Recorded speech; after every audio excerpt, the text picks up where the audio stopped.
Palestine was the British Empire's most dramatic failure. In the beginning, the British promised the Jewish people a home in an Arab country, a promise that led to hatred and bloodshed. Britain's undignified departure left the Palestinian people dispossessed and a Jewish state to fight for its life.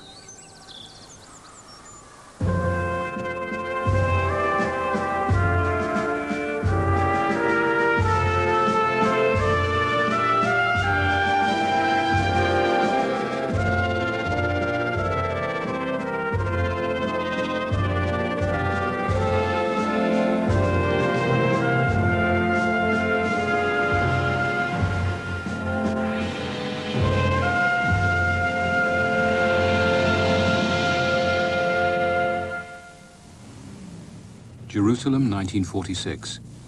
The King David Hotel, British government headquarters, dominates a country of 1 million Arabs and 500,000 Jews. The Jews are determined to kick the British out and achieve the Zionist goal, a state of their own. They blow up the building.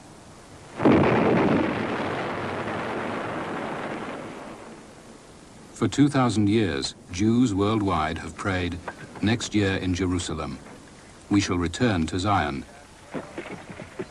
Now Zionist shock troops of the Irgun Zvi Leumi take matters into their own hands. 91 die, British, Arab and Jew.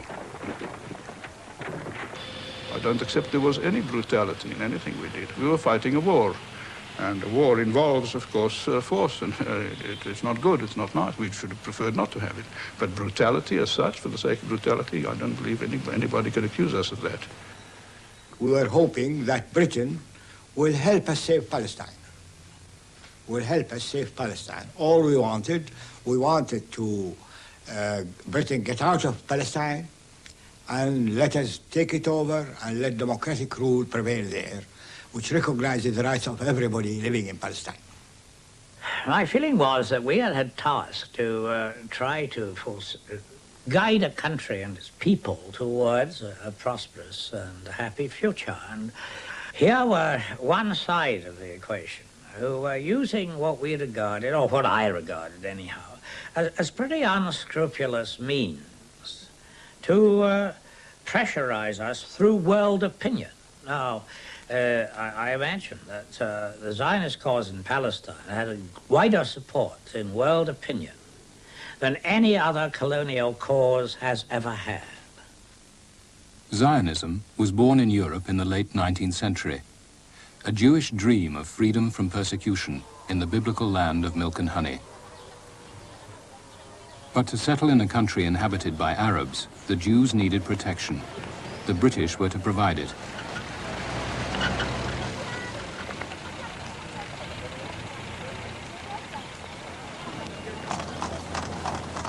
The British Army captured the Holy Land in the First World War, driving the Turks from the Middle East.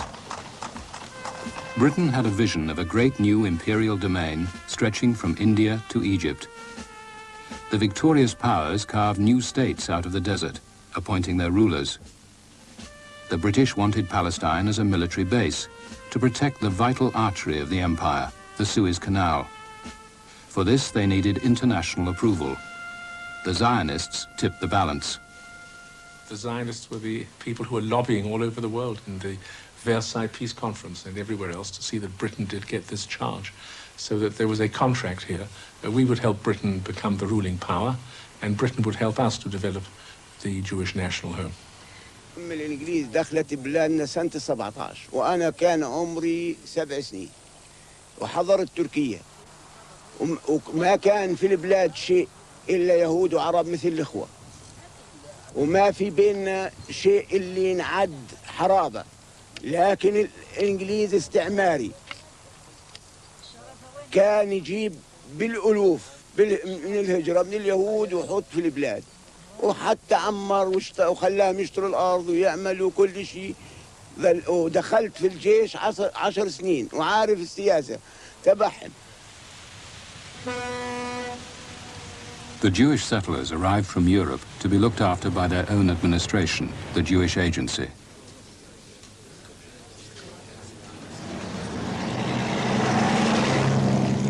They brought with them Western ways and money to buy up land.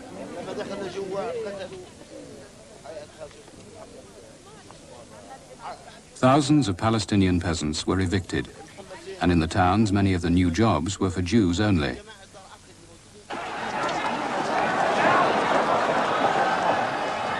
In the 1930s, Palestinians took up arms against a colonial government that they believed was robbing them of the prospect of independence in their own country. These pictures from Fateh's own cameraman in the east show the height of the danger in Jerusalem when arson, murder and wanton destruction were making the Holy Land a land of terror. But behind the outward peace lies still the threat of rebellion and disorder. Britain still stands by. The British responded ruthlessly, but it took them 3 years to crush the uprising. Palestinian leaders were exiled, their movement disarmed.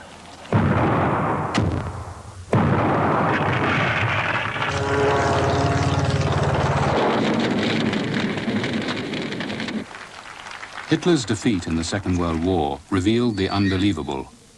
Auschwitz and the annihilation by the Nazis of some 25 million people.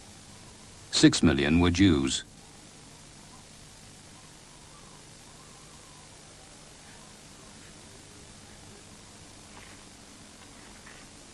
The Holocaust was to break the back of Britain's Palestine policy.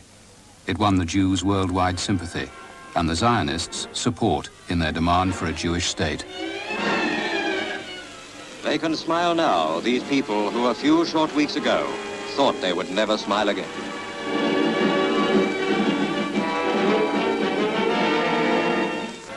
Then the entire camp is scorched off the face of the earth by British flamethrowers. The fires blot out the place, but not the memory. Well, I was in Auschwitz when I realized that the only solution, or rather the only hope of survival for the Jews, for us Jews, would be a state of our own, a country where we could live and work, a country that could protect us. Of course, I didn't really believe that I would survive Auschwitz. But should I survive, I decided I would be a very dedicated Zionist. From Britain and America, the Holocaust refugees got sympathy, but no offers of sanctuary. Undismayed, the Zionists called for them to be admitted to Palestine. They saw immigration as the key to a Jewish state, though they needed the new British Labour government to unlock the door. For Prime Minister Clement Attlee and his Foreign Secretary Ernest Bevin, the request posed a dilemma. Jewish immigration to Palestine had been restricted before the war, and they were reluctant to lift the quotas. Bevin's view was that one of the reasons we had fought the war was Nazi anti-Semitism. And one of the consequences of the war ought to be the possibility of Jews living normal lives in Europe again. He said this in public several times. Why now that Nazism has been destroyed, should the Jews not again contribute to the cultural and economic life of Europe as they did before? Bevin suggested after World War II that the Jews should not worry so much about Palestine. We should help to rebuild Europe on the smoking ruins of our families. That's what he suggested. That was the humanity which was shown to us by Mr. Bevin. Of course, Ernie Bevin saw very clearly that if you were to have Palestine flooded by Jews, whatever the humanitarian reasons, this was going to cause immense trouble, not only with the Arabs of Palestine, but also with the whole Islamic world and the Arab countries, with whom he also wanted to establish a new relationship which would not be the old relationship of protectorates and empire and all the rest of it. The Arab rulers of the Middle East were now seen as pillars of the empire. British oil supplies, strategic routes, bases like Palestine, and defense against communism all depended on good relations with the Arab states. But the Arab League were vocal opponents of Jewish immigration to Palestine. They feared the Zionists' intentions, as did the Palestinians. The problem is who have to suffer for the Jewish immigration. Why do they insist to come only to Palestine? Why? It's a political thing. It's far from humanitarian, to be humanitarian. They had Britain to go to, they had the United States, they had all European countries. Why should we be victimized by the victims of the Nazis? Why should they come to our country? Palestine was inhabited by Arabs, and we didn't want the Arabs to be displaced or deprived of their homeland or of their right to self-determination, like the people of Lebanon, of Jordan, of Iraq, of all the rest of the Arab world. Though Palestinians still outnumbered Jews by 2 to 1, they had no say in the government and had no influence on British public opinion.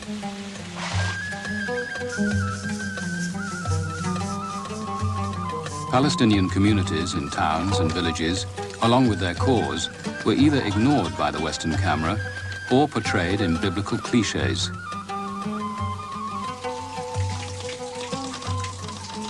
The traditional way of life of the Arabs was contrasted with an image of industrious and progressive Jews who'd concentrated their efforts in the fertile coastal areas. They built up a Western-style economy, drawing on powerful international support.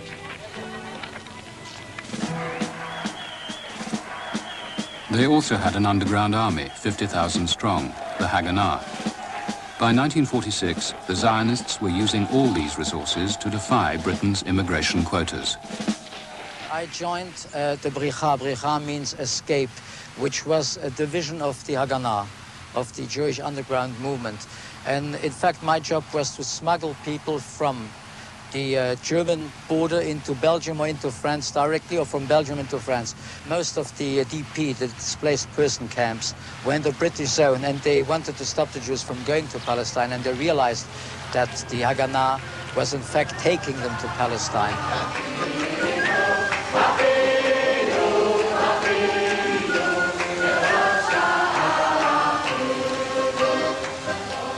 Newsreels followed as thousands of refugees were shipped to Palestine. Most of the boats were arrested by the British Navy and escorted into Haifa. British soldiers sent the so-called illegals to detention camps. Britain was charged with inhumanity. A great many were persuaded that they should go to Palestine, and I think they're probably conned into it. In many ways, because the Zionists wished to use them as instruments in securing their objectives. We felt that if we had simply, out of a great surge of humanitarianism, said, oh, you poor people, you better come in, it was going to fracture our entire policy, and we had to, well, harden our hearts a bit and turn them back, a lot of them to Cyprus.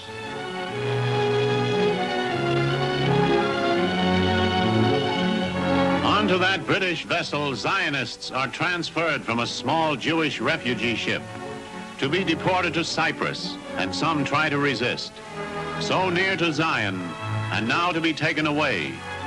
Removed from their tiny craft, they leave what has been an ordeal of evil conditions, unsanitary overcrowding and thirst. But to them, internment on Cyprus is just another exile, and they have to be forced. Bevin wanted no more refugees in Palestine than the Arabs would agree to. But the Zionists demanded entry for 100,000 and had won the backing of the American president, Harry Truman. He controlled the aid that war-scarred Britain desperately needed. I remember in Bevin's absence once, I had to receive the American ambassador. And he said he had a message from the president for the Secretary of State. The president wished to repeat his urgent and earnest request to admit immediately 100,000 Jewish refugees into Palestine. And I said that, according to my brief, I said that the Secretary of State's view was that this was simply a recipe for war. Well, the ambassador had expected this, and he simply said, very deliberately, the fact is that the president believes that if Mr. Bevin can accede to his request, that would help Britain's friends in Congress to get through the latest appropriation of British aid, which is how a diplomat says, I mean, there was bread rationing in Britain at that time, that's how a diplomat says, you do what we want or you'll go hungry. And back here in Washington, domestic reflections of Palestine's days of crisis. President Truman meets with members of the Jewish war veterans, here to press demands for immediate admission of 100,000 refugees. America had the largest Jewish community in the world, For Truman, their votes were vital. Influential Zionists had regular access to the White House, and some contributed generously to Truman's campaign funds. President Truman's attitude toward Palestine was made up of mixed motives. He had been deeply horrified by the full scope of the Holocaust when we got into Eastern Europe and found out what that meant. He, of course, was heavily involved with Jewish people in the United States who were in support of Palestine from a political point of view.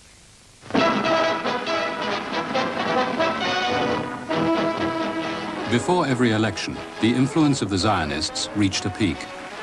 In the summer of 1946, they urged Truman to call for partition, to create an independent Jewish state in a divided Palestine. White House aides persuaded Truman to support the Zionists' new demand. As time went on, he concluded that the British were not going to solve the problem. He felt that there was substantial vacillation on the part of the British, and he came to the conclusion that if there was ever to be a Jewish homeland, which he desired greatly, it would have to be accomplished through partition. Attlee and Bevin believed they were winning American support for a policy acceptable to the Arabs. The telegram from Truman telling them the opposite reached Attlee in Paris. The telegram was brought to us, I think, in the middle of the night or early in the morning, anyhow, before breakfast. We read it, and I took it to Attlee, who was having breakfast in bed. And he read the telegram through and said, handed it back to me. He said, "I'll send him a stinker. Go and draft it." It made no difference to President Truman, though, whether they were upset or whether they weren't upset. He had a goal, and he was determined to achieve it.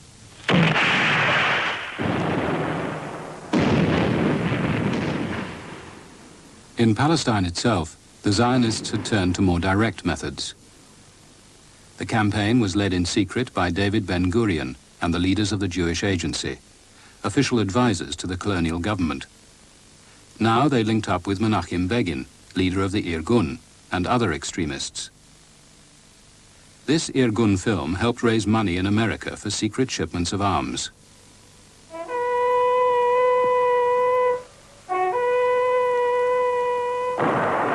We are no longer content with words alone. Only thus shall we win our freedom. We have heard the speeches and tried every means. Now we fight. I and my fellow fighters in the Hebrew resistance are answering British guns with Hebrew guns. We did, of course, have an enormous amount of covered information about the organization of Jewish terrorism and the supply of arms, equipment, and so on to the Jewish terrorists. The Jewish Agency always denied that they were the policy makers in regard to acts of terrorism, but we knew a bit better than that. The British wanted to prove the Jewish Agency's complicity in terrorism. In June 1946, troops arrested its leaders, rounded up some 3,000 people, and raided the kibbutzim, the suspected arsenals of the underground army, the Haganah. Our infrastructure were the kibbutzim. The kibbutzim, like the kibbutz that we are just now, the kibbutzim was a place where we could pass for just civilians. We were working there for 15 days every month in order to make our living, and 15 days we were trained.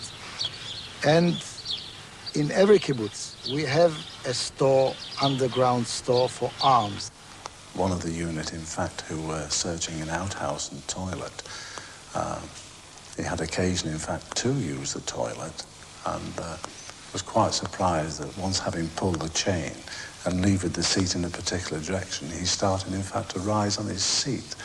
And this revealed a tunnel beneath, which led to an arms cache which contained something in excess of 500 rifles and about 3,000 grenades. And he was a very surprised man. Arms caches revealed an extensive network of military preparations. Ironically, it was the British who had first armed and trained Jewish settlers. Now, the guns were turned on their instructors, but the British were determined to keep their Palestine base.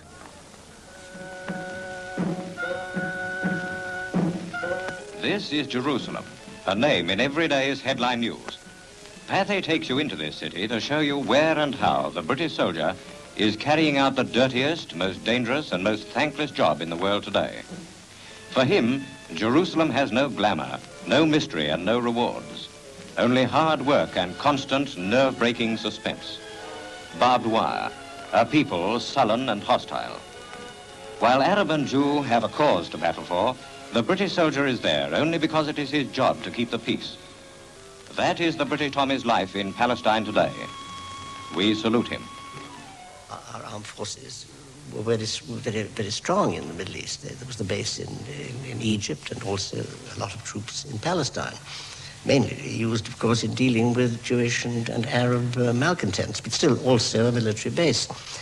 And so there was no question of our just disappearing, as it were, rapidly. He was thinking in terms of a settlement, I think, which would have been acceptable to both Jews and Arabs, and which would have given us certain rights. Meanwhile, the Zionists pressed ahead, building new kibbutzim in strategic areas, the military foundation of a Jewish state. Their partition scheme would give them less land than they wanted, but still a stronghold in which Jews could settle freely.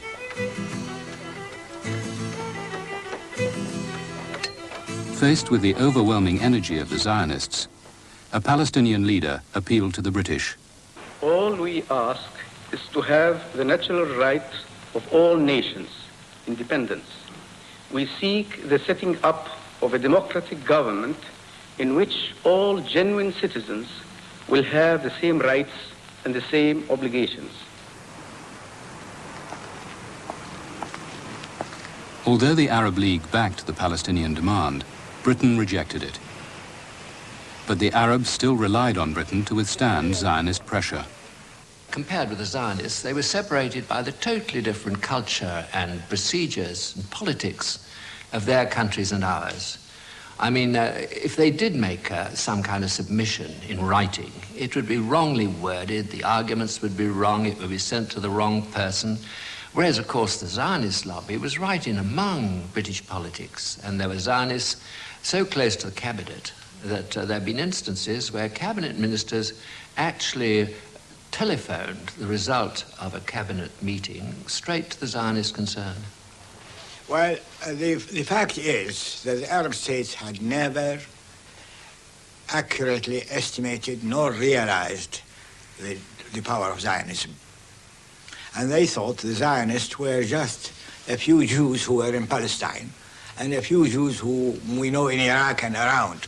They didn't realize the power of Zionism in the United States, nor the influence of Zionism on the United States government. At the end of 1946, Bevin went to America, knowing that many British cabinet ministers supported the Zionist plan for partition of Palestine. But in his talks with the Americans, he remained adamant that Britain would not risk antagonizing the Arabs. Bevin devised a new way out of the dilemma. Winning the cabinet over, he asked the United Nations to advise Britain on a solution. We were ambivalent. On the one hand, we wanted to get out of Mr. Bevin's clutches. On the other hand, when he said, "I'll put it to the United Nations," he said this in a rather threatening voice. "You think I'm bad, all right, I'm going to suggest somebody who will hit you even harder, and you'll get nothing out of the UN at all." Oh, we thought the United Nations, we were quite optimistic. We thought the United Nations would really act by the spirit of the Charter. And the spirit of the Charter certainly would have protected the rights of the Palestinians, the inhabitants of the country. But, of course, what happened was the cart was turned over by Truman. From Palestine, first pictures of the latest bomb outrage. Jewish terrorists blow up the Goldsmith Officers Club in Jerusalem. 13 Britons were killed and 16 injured. Says Palestine Commander-in-Chief General Macmillan, the men responsible for these killings are not terrorists. They're just plain thugs and murderers. Is he still alive, General Macmillan? Yes, yes. Well, I mean, you could call us anything. Of course he accused us of being, but I could say the same about him. Of course, I have tremendous sympathy, as all the British people did have for the Jews for their persecution by Hitler. But that didn't detract from the fact that to get them settled in Palestine so that they did have a proper home had to be done in an orderly and constitutional manner, and not by murders. The army decided to try on the Jews some of the methods familiar to the Palestinians from their rebellion. They stepped up death sentences on terrorists and imposed martial law on Jewish communities in Jerusalem and Tel Aviv. It was a collective punishment: no work, no shops, no services, and strict curfews. The martial law period was a much more active one from our point of view than any other period had been. We carried out 63 operations in the 16 days of martial law because we had prepared, as I said, we planned it in a sense. We provoked it. And I remember the general in charge of the operation had a press conference every morning in the hotel, and he said, we've got them bottled up. You can see they're surrounded on three sides. On land and sea, you can see our boats patrolling the coast. And this went on for 16 days, and then martial law just collapsed. Our hands were very considerably tied. Had the army been allowed, in fact, to act as an army, I feel we could have contained particular situations. It just got out of hand to us being, frankly, too gentlemanly. We had to be seen to be acting in the right way. 4,000 miles away at the United Nations, the Zionists were winning support, contrary to British forecasts. In June 1947, a special committee, known as UNSCOP, was sent on a fact-finding tour. To the Arabs, this was yet another inquiry dominated by America, which had no right to pronounce on their future. Palestinian leaders boycotted its hearings. In contrast, the Jewish agency set out to impress. We appointed two liaison officers, Horowitz, who was later our leading economist and banker, and myself, to accompany the commission and, as it were, illuminate the whole Zionist picture from their point of view. And therefore it was part of my job to see that they learnt as much about our point of view as possible. The Zionist lesson was driven home by the legendary Exodus affair. It proved a powerful publicity coup. With a cargo of 4,500 refugees, the Exodus is the largest ship ever to attempt to run the watchful British naval blockade. After a bloody battle with a British boarding party, the refugees disembark at Haifa. Some are dying. 20 others are in a serious condition. And as the tired and weary refugees are transferred to British prison ships, two members of the United Nations Committee on Palestine silently look on.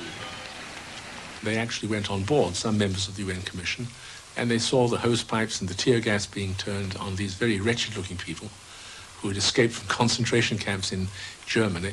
It was apparently such a squalid spectacle that the first thing that the UNSCOP decided was not partition or against partition, but the mandate has to end. With the tide running against him, Bevin decided to make an example of the Exodus refugees. He sent them back where they had come from, to Germany and the refugee camps.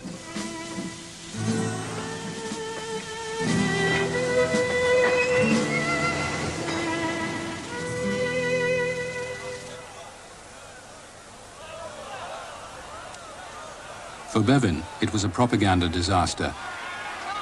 But Britain was in a tough mood. In Palestine, they hanged 3 more Irgun terrorists. Menachem Begin hit back. The Irgun kidnapped and hanged 2 British sergeants. They left their bodies booby-trapped for when the British found them.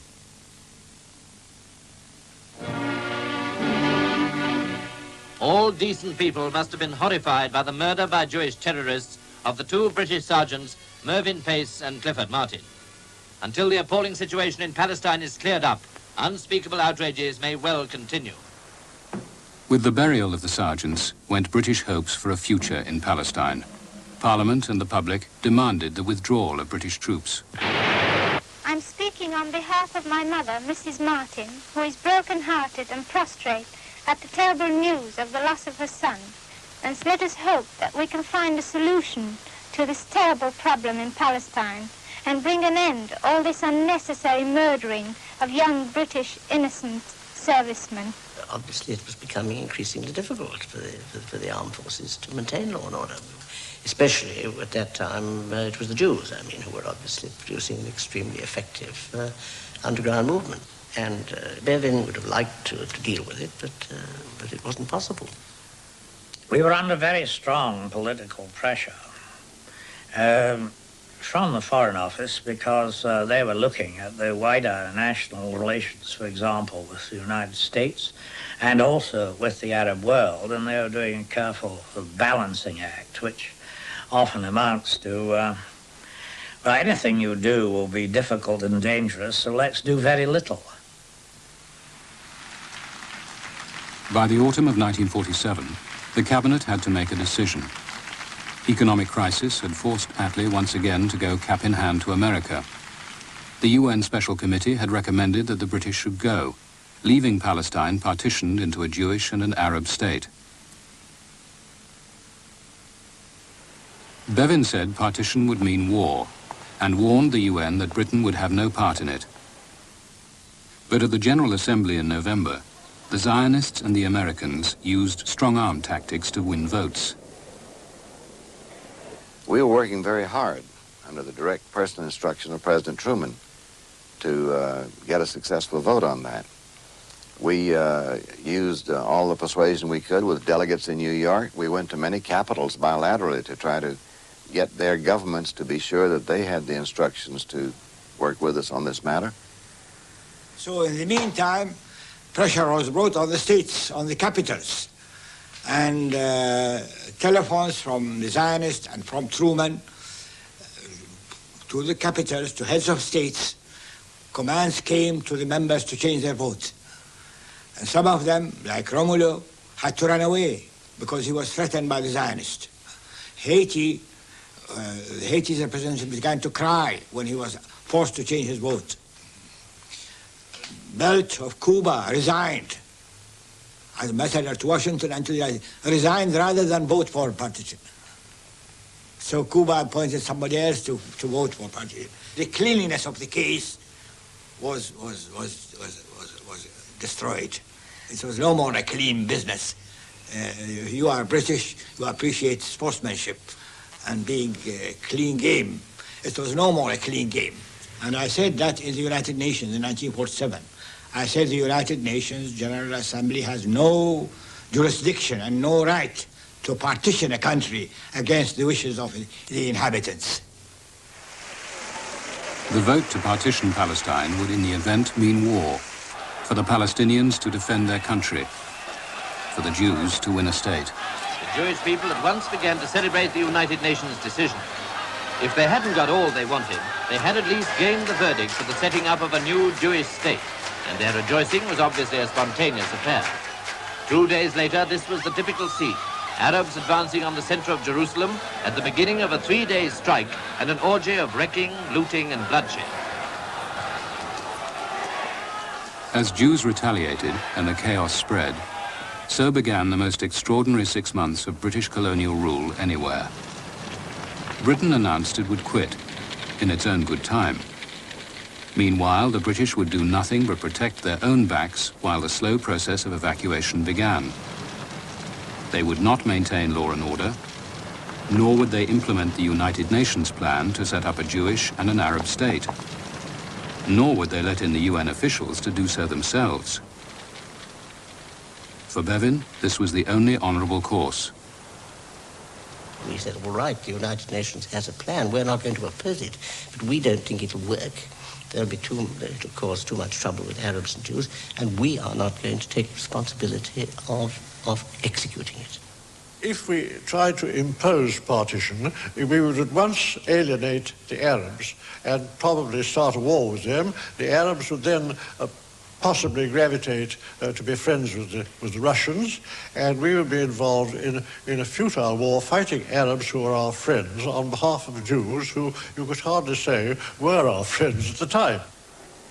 At the United Nations, the colonial secretary brushed aside the protests. British public opinion will permit no more expenditure of life and treasure.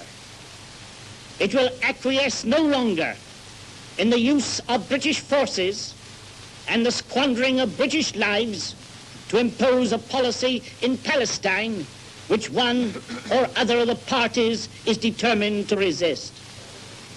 We had a feeling at that time that, I would say, to give them the benefit of the doubt, that they didn't care a damn what's going to happen, and if the Arabs will conquer the Arab Legion, all right, let them. That doesn't interfere at all, the British administration. Never interferes in that. It's not their business. It's finished. You Jews and Arabs, deal with yourselves. Do what you want. In the growing anarchy, the UN partition plan didn't stand a chance. The proposed Jewish state would contain hundreds of thousands of Arabs. The area allocated to the Palestinians was claimed by many Zionists as theirs by right. Both sides claimed Jerusalem as their sacred city and rejected the plan to make it international.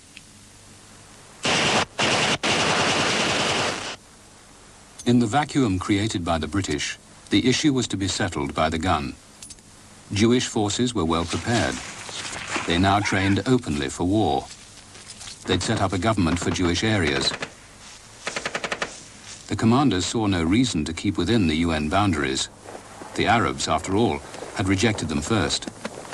They made their major mistake. If they would have accepted at that time the resolution, the Jewish state would have been perhaps as based on the United Nations resolution based on the partition. Once they broke the rules of the game, then there was no game. We were fighting to live. We were fighting to stay in our houses. We know that the Zionist aims is to shift us all, to exert us all from all Palestine. We want to stay in our homes. Therefore, we fight for our children, for our land.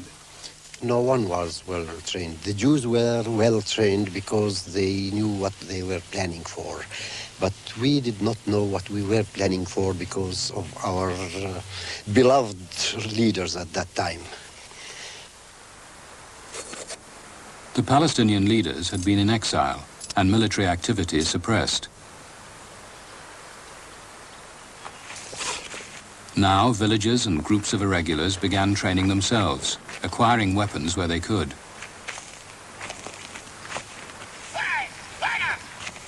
The best way to prevent the Zionists from attacking our villages is to try to cut their communications.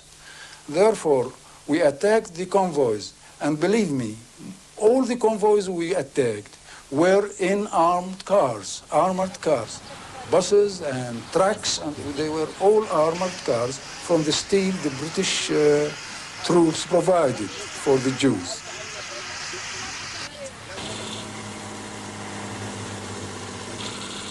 It was the convoys supplying the Jews in Jerusalem that the Palestinians hit the hardest. There were many casualties.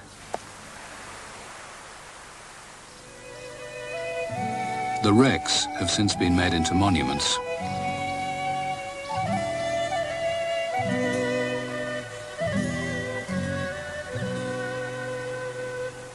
We blame the British for not keeping law and order. That was their role until the final evacuation of Palestine, and especially keeping alive the road to Jerusalem, keeping free the road to Jerusalem. On the other side, they were really blessed not to intervene, and we were happy about that because it let us rather overcome the Arabs and do whatever we wanted in order to help Jerusalem to survive. With the British keeping their distance, the Haganah defeated the Palestinian irregulars here at El Castel, dominating the Jerusalem road. It was part of a military offensive to secure the Jewish state. Gaining territory, preferably without its Arab inhabitants, was a welcome byproduct for the Jewish agency. For the Irgun, with whom they had an alliance, it was the main aim.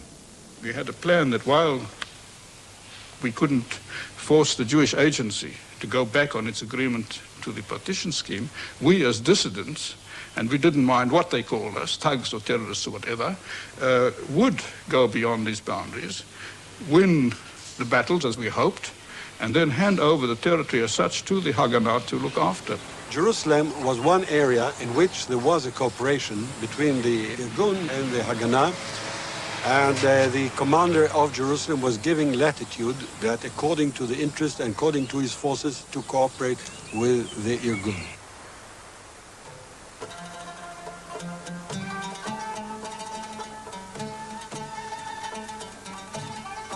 On the night of April the 10th, 1948, Irgun soldiers surrounded the sleeping village of Deir Yassin near Jerusalem. What happened that night still fills Arabs with horror and a growing number of Jews with shame. Taken back to the scene after 35 years, the villagers remember. اللي كانوا في سن ال20 وال25 وهذا شو كانوا يعملوا؟ كانوا يبقروا بطونهم الفران وابنه انحرقوا في الفرن داخل الفرن في باب دار عامله الخبز عامله ابنها قتلوا عمتي وقتلوا عم الحاج وقتلوا ابنها محمد. اجى اليهودي مسك شد والله في اوريك كيف هذا شد اليهودي صار يشد في الهادي يسحب في الهذا لما ما سحبش مسك الهادي وذبح فؤاد ذبحوا على بطن على صدر امه. يعني النكيز لو منعوا اليهود ما صارش في بلدنا هيك كان ما طخونا ولو حكيت بعدين ربونا مثل اليتامى. مين المسؤول عن بربي ولد؟ لما انت بتربي ولد وبيجي واحد بكتله انه المسؤول عنه. The Haganah admitted that some 250 people had been massacred at Deir Yassin. The British did not intervene. As far as I'm concerned, it did not come within the province of any of the conditions of which I laid down. But it was such a horrific thing that we felt that something ought to be done. In the event, the British did nothing. The Haganah told Macmillan they were in charge of the village. For him, that was good enough. So the priority then was to save British lives, but not Arab lives. That's right. That's right.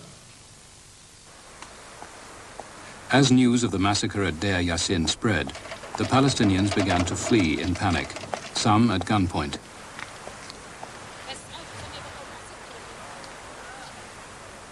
Jewish forces stepped up their attacks on Arab villages and towns.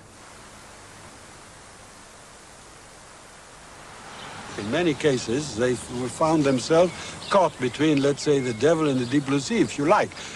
Since we blew up the installations or the houses within the villages, maybe they were terrorized by the terrorists, maybe they were not. I don't know. Then if they were afraid, and in some cases, and quite a number of them, they left the villages. The Arabs were uprooted from their country by Jewish violence, or Zionist violence, you might like to call it. They didn't leave voluntarily. And if they had left voluntarily, they should have permitted them to go back. It was a plan to panic the Arabs and force them to leave the country. That's how they left. In the end, more than 750,000 Palestinians were dispossessed, driven from their homes by force or fear.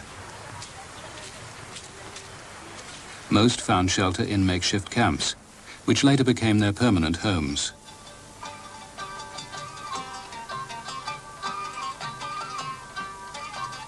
Hundreds of villages, even towns, were to be left deserted. Under the noses of the British, the Zionists expanded their territory across 3/4 of Palestine.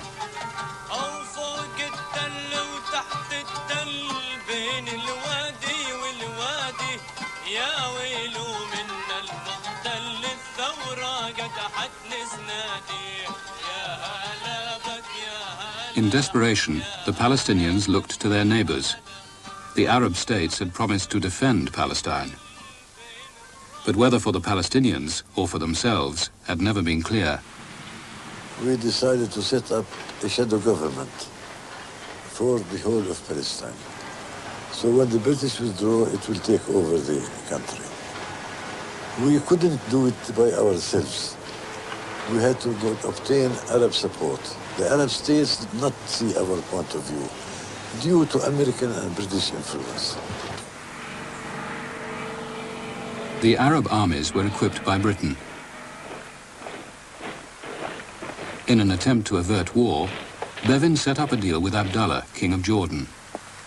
When the British left Palestine, Abdullah's Arab Legion, under its British officers, could annex the Arab part, provided the Arab armies kept out of the Jewish part. The Zionist leaders were tipped off.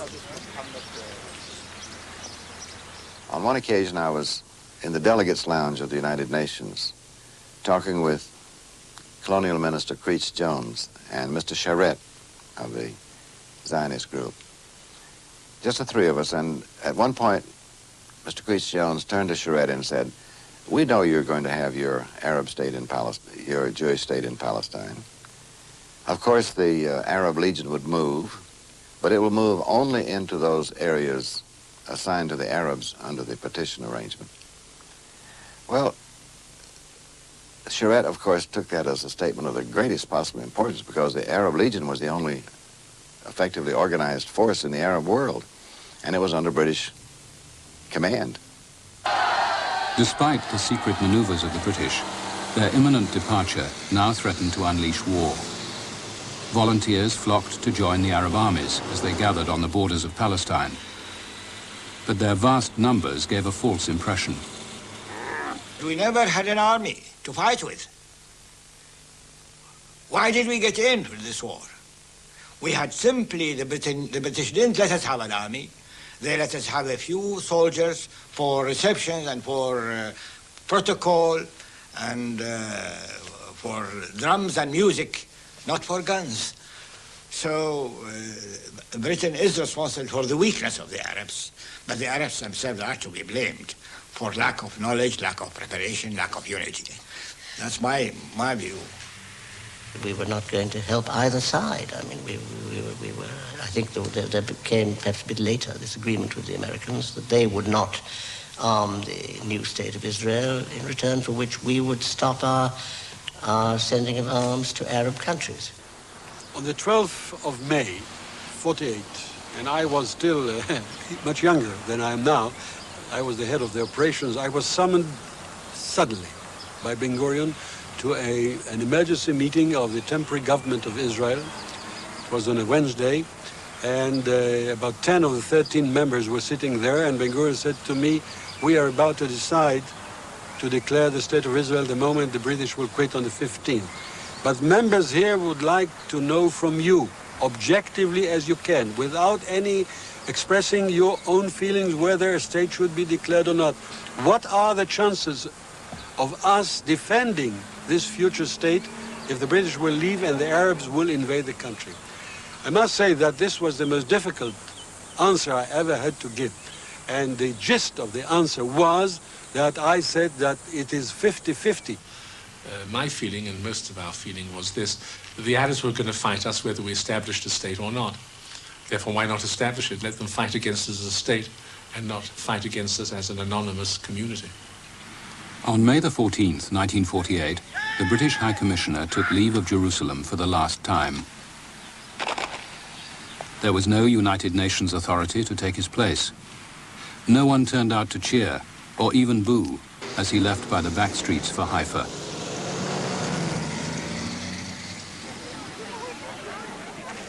The next day, David Ben-Gurion proclaimed the State of Israel. Its gates would be open to the 100,000 and more, as long as they were Jewish. The British said that it was their duty, because of their common and dual duty to protect both the Jewish and Arabs, to behave the way they did. We didn't think so, but the Arabs didn't think so either. Did they have a grudge against the British? They did, and they still have it. We believe sincerely that the cause of our plight and the establishment of a Jewish state in Palestine is the British. we have been forced into this policy which we would not have chosen ourselves. But the policies we had wanted to follow had not been acceptable to other people, so we had washed our hands of it.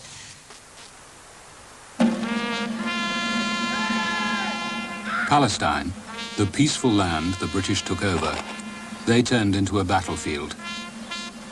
Their departure evoked worldwide contempt. The war that began as they left has not yet ended.